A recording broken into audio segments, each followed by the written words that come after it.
Bueno, muchachos, nuevamente pues un gusto saludarlos. Les voy a compartir la siguiente información. Para yo poder continuar con el tema que se llama operaciones de conjuntos, necesito tomar en cuenta lo siguiente.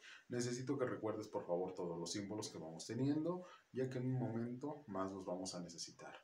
Parte primera, necesito por favor que cada uno de ustedes tenga a la mano su calculadora, porque también vamos a realizar operaciones en esta ocasión. Antes, necesito por favor que generes otro pequeño apunte que viene siendo en esta ocasión lo que vamos a analizar como conjuntos y subconjuntos. Quiero que tomes en cuenta lo siguiente. No es lo mismo un conjunto que un subconjunto, ¿no? ¿De acuerdo? Y que prácticamente tú sabes que en la vida o en la sociedad, o por qué aparecieron los conjuntos y subconjuntos, bueno, aparecen conjuntos y subconjuntos para diferenciar entre toda la población sujetos que viven en determinados lugares. Digamos, de manera geográfica o estadísticamente, tú eres diferente de tu propia familia, tú eres diferente de tus parientes, tú eres diferente de tus vecinos, tú eres diferente de otro grupo social, de otra etnia, de otra cultura. ¿Sí? Todos somos diferentes. Por lo tanto, en estadísticas o en probabilidad, ¿qué es lo que nos hacen saber? ¿O por qué te estoy hablando de esto? Bueno, generalmente la sociedad tiende a clasificar. ¿Qué significa esto? Ah, pues que tú eres de acá, tú eres de allá y tú eres de acá, ¿no? Como por ejemplo, en el salón, si te das cuenta, al grupo al que perteneces, no todos son del mismo lugar, no todos son como tú, no todos hablan como tú, no todos piensan lo mismo que tú, ¿no? Como quien dice, ¿no? Una cabeza es un mundo, ¿no? O cada persona es prácticamente distintos unos de otros, con rasgos característicos, etcétera, situación.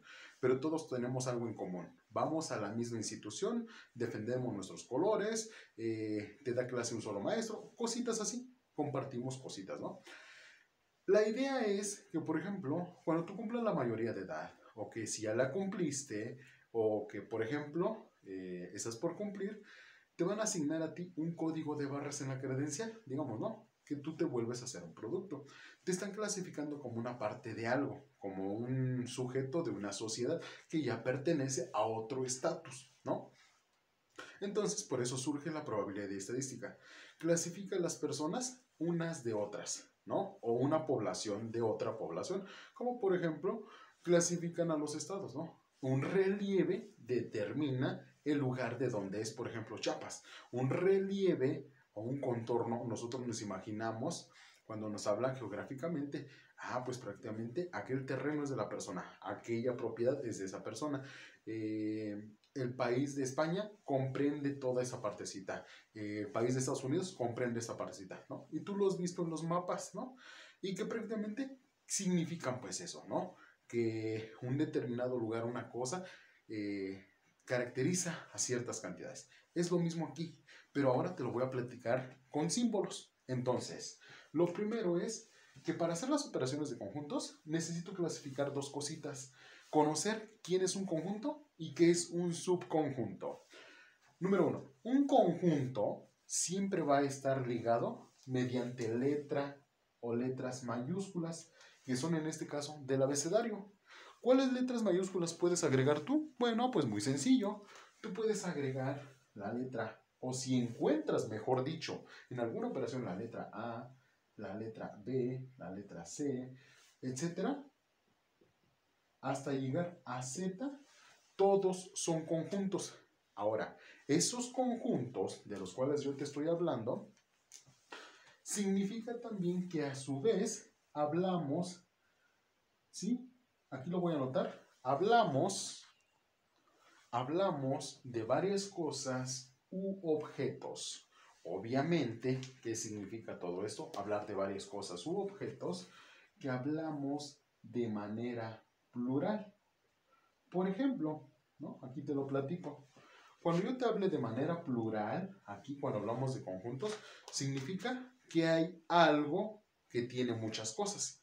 Como por ejemplo, para que puedas distinguir qué cosas puede tener muchas cosas. Haz de cuenta que tu grupo, ya sea tercero A, B, C, D, E o F, es como un grupo nada más, le dan esa clasificación. Ese grupo que tiene un nombre se llama conjunto. A ese conjunto tiene varios alumnos, tanto hombres como mujeres, pero significa que hay muchos. Ahora, la diferencia sería un subconjunto lo siguiente. Un subconjunto va a tener menores cosas, como por ejemplo, la preparatoria, ¿cuántos directores tiene? Solo uno. ¿Tú cuántos maestros tienes de probabilidad? Por ejemplo, ¿no? Solo uno. Quiere decir que ya son menos, es diferente. Entonces, esos conceptos van aquí. Ahora, subconjuntos se anotan o siempre se van a agregar con letras, pero ahora que sean minúsculas. Y vamos a decir que van a partir desde A, B, C, etcétera, hasta Z. Pero todos van a ser de manera minúscula. Posterior a ello, tenemos nosotros que identificar que se refiere a una sola cosa u objeto. Entonces, aquí nosotros quiere decir que hablamos de manera singular. O sea, estamos hablando de una sola cosa, ¿no? Prácticamente, como te decía, ¿cuántos directores tiene la preparatoria? Pues solo uno, ¿no? Por ejemplo, decirte a ti, por ejemplo, ¿cuántos papás tienes? ¿No?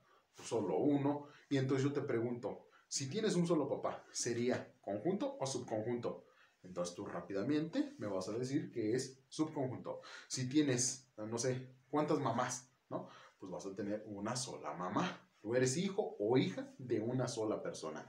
Quiere decir que aquí se encuentra, ¿no? ¿Qué se encuentra clasificado, perdón? Dentro de esto, que es prácticamente operaciones de conjuntos. Y que las operaciones de conjuntos me ayudan a clasificar ya sea en conjuntos o subconjuntos. Y si, por ejemplo, yo te pregunto a ti, ¿cuántos útiles escolares tienes? No, pues vas a tener muchos, ¿no? Obviamente. Entonces tú me vas a decir qué es conjunto o subconjunto. Eso es, o eso se va a significar. Entonces quiere decir que se asignan letras mayúsculas para decir que hay muchas cosas, porque vamos a estudiar con ello o con las letras, vamos a estudiar varias cositas de la misma población, ¿sale? Y que eso es lo que vamos a hacer enseguida, que son las operaciones de conjuntos. Y bueno, con ello vamos a interpretar lo siguiente. Con lo que te acabo de mencionar entonces, vamos a conocer que estas operaciones de conjuntos tratan de simular algunos símbolos que tú ya habías visto y que esos símbolos representan lo siguiente. Imaginemos nosotros, tenemos A, L, Z, R, W y J. Así están en tu trabajo y esto te va a servir a ti para que lo puedas desarrollar. Decimos nosotros que estas cantidades representan, estos símbolos representan algunas cantidades. Por ejemplo, digamos que son letras mayúsculas y como son letras mayúsculas, representan a conjuntos. Entonces, aquí yo puedo decir que tengo una persona que se llama Alberto y Alberto tiene, por ejemplo, no sé, 3 mascotas. Aquí pueden ser cantidades positivas como negativas, ¿eh? Entonces, yo voy a decir que Jorge, por ejemplo, la J, yo me estoy refiriendo a personas, o amistades o conocidos que yo tengo a lo mejor. Jorge perdió 2 pesos cuando andaba jugando, ¿no? Que andaba jugando básquetbol y perdió 2 pesos. Voy a decir que, por ejemplo, Rogelio, vendió, por decir, 5 kilos de pescado, ¿no? Entonces voy a decir que Laura, por ejemplo, a lo mejor si tengo una amiga que se llama Laura, tiene 2 años sin venir a visitarme.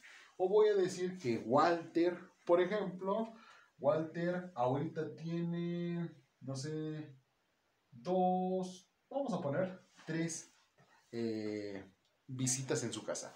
Vamos a decir, no sé, Z, que representa una cantidad negativa, no sé, -1, por ejemplo, ¿no?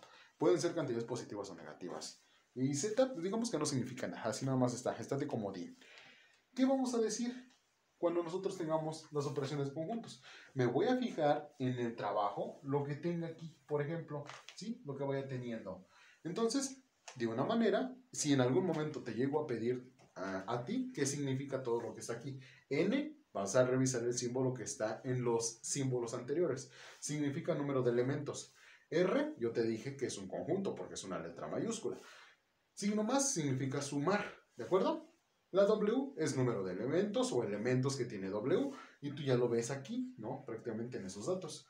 Luego me dice menos, porque voy a restar, o le voy a quitar los elementos o los números de elementos que tiene L. Yo no sabía todavía las cantidades que tenía aquí, así nada más dejé los ejercicios. Ahora, si yo te digo cómo se lee, te voy a decir número de elementos que tiene R más los elementos de W menos número de elementos de L. Digamos, así se tiene que interpretar. Si yo en algún momento del examen te pido que lo describas, así lo tienes que hacer. 2. N significa número de elementos. Esto que parece, te dije, el símbolo de una moneda, que son centavos, significa pertenece a. Y luego tengo J, paréntesis, que significa multiplicación. Enseguida tengo número de elementos, que es N, y un símbolo que parece una letra C con una pequeña línea inferior. Se llama contenido en, o sea, número de elementos contenido en A. Y así sucesivamente, ¿no? ¿Cómo se lee todo esto? Número de elementos que pertenecen a J multiplicado por el número de elementos contenidos en A más número de elementos de Z. Así se tiene que leer. Entonces, ¿cómo lo escribirías tú? ¿Sale? Parte siguiente y última dice, recuerda que esto que está aquí se le conoce para nosotros como intervalo cerrado o se le conoce también como corchetes nada más, ¿sale? O multiplicación, también puede ser, ¿no? Dice, elementos de W más número de elementos de R. Listo. Recuerda que significan dos asteriscos. Significa elevado a, ¿sale? A L divididos entre los elementos de J. ¿Sale? Iniciamos con la primera partecita. Para que puedas observar, está muy sencillo. Entonces decimos lo siguiente nosotros. Solamente me voy a fijar en las puras letras, muchachos. ¿Sale? Puras letras. Por ejemplo, aquí está la letra R. Aquí está la letra W y aquí está la letra L. Me voy a fijar en los conjuntos. ¿Por qué? Porque se llama operación de conjuntos este nuevo tema. ¿Qué es lo que hago? Número de elementos de R. ¿Cuántos tengo? ¿Cuánto vale R? Me fijo aquí en este apartado. Vale 5. Entonces 5 más elementos de W. W tiene 3. Y agregamos lo siguiente. Menos, porque eso me dice la fórmula o el ejercicio o la ecuación o como quieras distinguirlo. Número de elementos de L. L tiene 2. ¿Listo? Ya lo sustituí. Ahora digo 5 más 3 me da un total de 8. Y luego menos 2. Aquí es yendo paso a paso, ¿de acuerdo? 8 menos 2 me da un total de 6. Y este es el resultado de toda esa ecuación o de todo ese ejercicio. Y así de sencillo. Número 2. Dice número de elementos y otra vez me fijo en las letras, por favor. Número de elementos que pertenecen a J. J, ¿cuántos elementos tiene? Menos 2. Aquí agrego menos 2, abro paréntesis y enseguida número de elementos de A. A me fijo, tiene 3 elementos, o eso es lo que equivale